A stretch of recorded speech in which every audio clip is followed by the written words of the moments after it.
ভারী বৃষ্টিপাত টানা কয়েকদিনের ভারী বৃষ্টিপাতে ব্যাপক ক্ষতির মুখে পড়ছেন এবার নদী তীরবর্তী এলাকায় বসবাসকারী সাধারণ মানুষজন।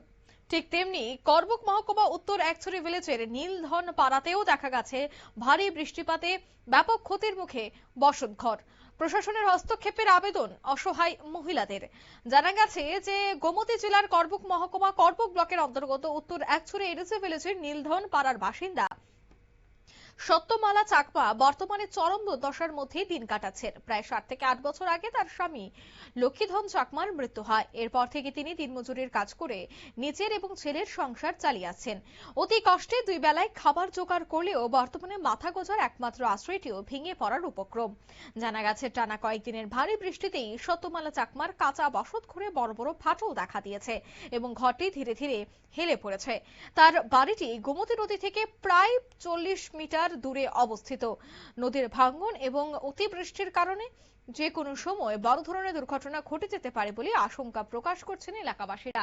বাড়ির মালিকের বক্তব্য শোনাবো একবার। বাড়িটা বৃষ্টি দিয়ে সময় ভাঙছে, আমি থাকানোর জায়গা নাই আমার। কবে থেকে ভাঙতে আছে? খালগাদুর থেকে। আপনার পরিবার কতজন? পরিবার মাত্র ফলে একটা আর ছেলে একটা, আমি ওই স্বামী নাই। দিল্লি ভাঙতে আছে, জল যাইতে আছে, দিল্লি ভাঙতে আছে, আমি থাকানোর জায়গা নাই আমার। বাড়িতে মানুষরা আমি জানাইছে আমারে কিছু কোনো ধরনের উপার করছে না আমারে। আমি অন্য বাড়িও পাইছি না। এটা আমি বাড়ি পাইছি, এখন আমি নতুন বাড়িও পাইছি না অন্য। আমার বয়স 50।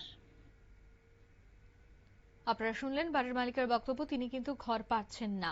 অভিযোগ, এই সংকটজনক পরিস্থিতি সত্ত্বেও এখনো পর্যন্ত প্রশাসনের কোনো প্রতিনিধি তার খোঁজ খবর নিতে যাননি।